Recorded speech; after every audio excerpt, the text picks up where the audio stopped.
Hey YouTubers, just doing a quick video on some leaf spring replacement.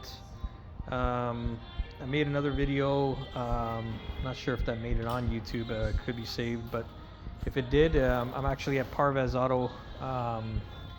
He's my mechanic here. He's actually doing some leaf springs. And just to summarize real quick is I actually bought a U set from a Wreckers. Decided to disassemble that new set and just change the middle leaf spring. It was just too much of an issue just to kind of do the whole one set, because you got to drop the tank on the driver's side and you have to drop the exhaust on the passenger side. So this side already, the story here is I had two broken leaf springs in the middle on both sides. That one's swapped already, which you can see right over here. I took the other spring out from the set that I bought from the Wreckers, and then we're now exchanging that middle leaf spring with the replacement one from the set. So Parvez is now going to heat up the bolt. There's a bolt here that's somewhat frozen, so we're trying to salvage what we can here. Again, it's an old truck, so I just opted not to spend money on every nut and bolt. So just for you guys who are looking to do things on a budget, the leaf springs cost me approximately 300 Canadian dollars for the whole set,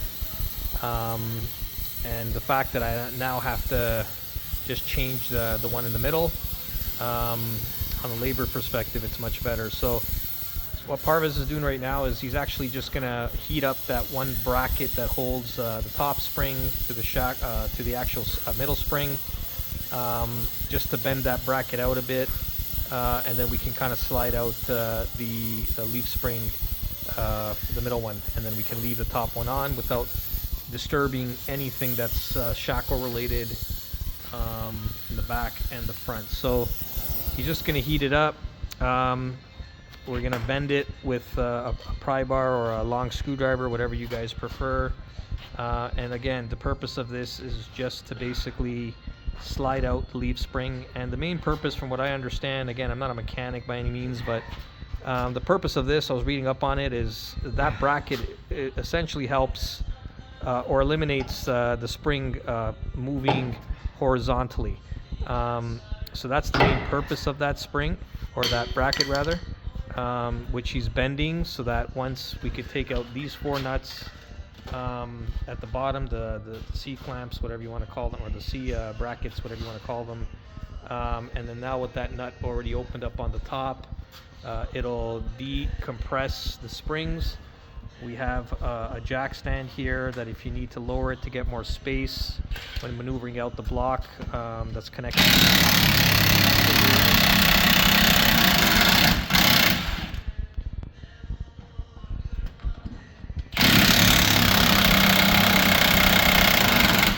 Now, a lot of people say that you should change these C clamps, which, you know, I'd say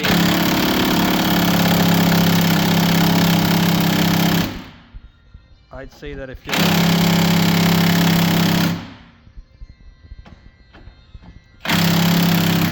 इसको गरम कर लें, टूट जाना इसने.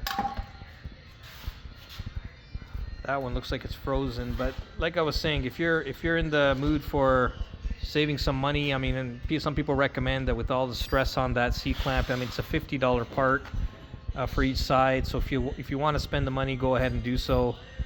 Depending on the condition of those clamps, they do go through a lot of stress, but it's entirely up to you. We're going to try to salvage them. If not, we will order another set, put it in there. But that's pretty much what we're trying to do here, is swap out the spring. You can see at the back over here, it's missing the half piece. You see the gap in between the two springs. So again, I was hoping we can just change the whole thing, but it looks like it's a lot more work versus just getting that middle one swapped. I know they do make they do make a single leaf you can purchase.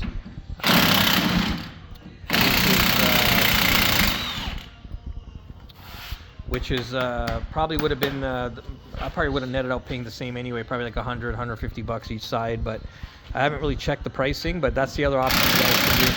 You guys don't need to go and buy spend $315 or something I spent at the Wreckers.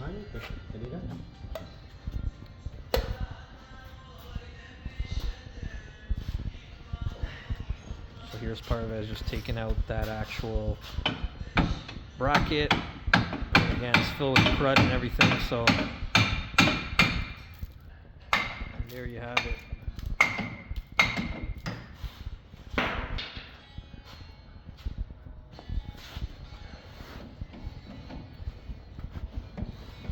Just get on this side so you guys can have a better look. So these things do have a little bit of tension in them as well, so when you're trying to put these back together, on the other side is that's what we've learned, that you would have to compress the clamps together to get them in the hole, which we can show how to do when we get to that point.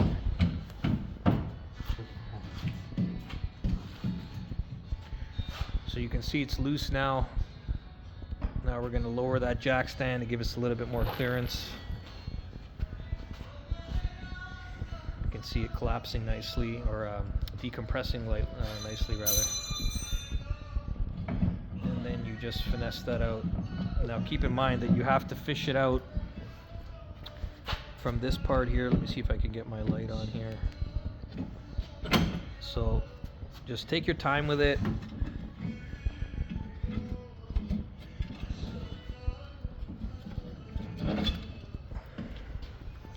And there you have it. So there's the broken spring right there. And there's the middle spring from the ones I got from the Wreckers. That will take its spot. Now this will work on anything, from what I understand, from a 2007 to a 2013. So the NBSS new body style, which they call back in 2007, I guess, when it came out. You will have different designs. Like this one's from off of 2013. The one that we're working on is a 2010. So the configuration of those actual straps, now this one has one on each side versus the other side that only had it on one side. So the bottom line is it'll still work. Any springs you pick up from any one of those years will be working for you.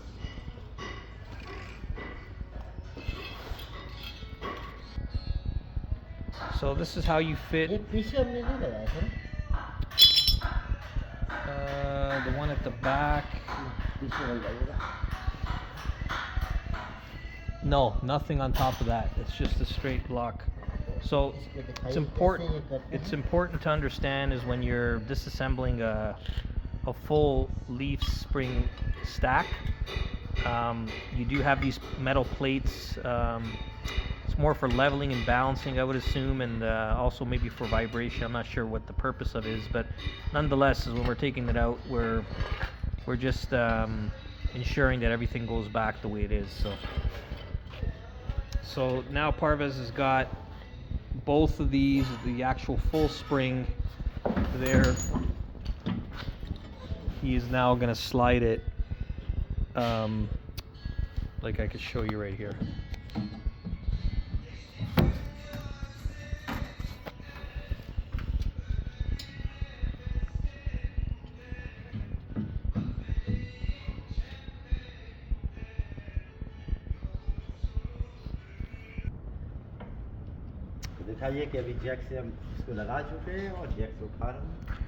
Okay, so what we did here is we essentially snugged in the middle leaf. Now what's happening is the top bolt's spinning from the bottom. So we got to apply a little bit of pressure from the jack stand onto the axle to compress the spring, so that essentially the goal is to make sure we can actually tighten up the bolt from the top. It looks right now like, you see how it's just spinning because it's actually not grabbing anything from the bottom. So here we go. We're getting a little bit better, so you're just gonna have to finesse it. You're gonna have to move the axle back and forth, tighter and tighter until it actually tightens up.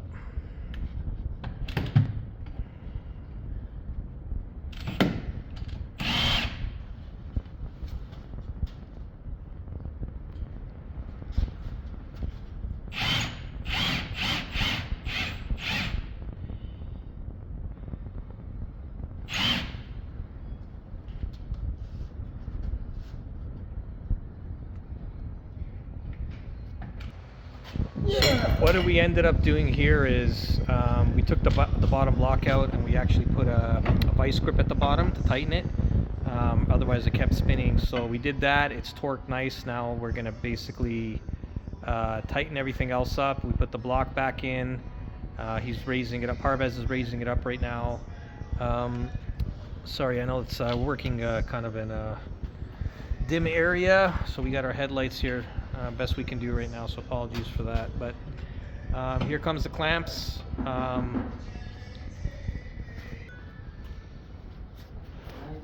Okay, so we actually got it all completed, guys. We just torqued up all the bolts. I think it's supposed to be a foot. Don't quote me on this, but I've been hearing it's around 78 or 80 foot-pounds. You want to be extremely careful over torquing these either. It puts a lot of pressure on the spring. Wouldn't make sense to snap one that you just put it back in. So now we're just, Parvez is just tightening up the actual brackets on each end, and we should be good to go. Leave all your comments, call outs, no judgment here. It's just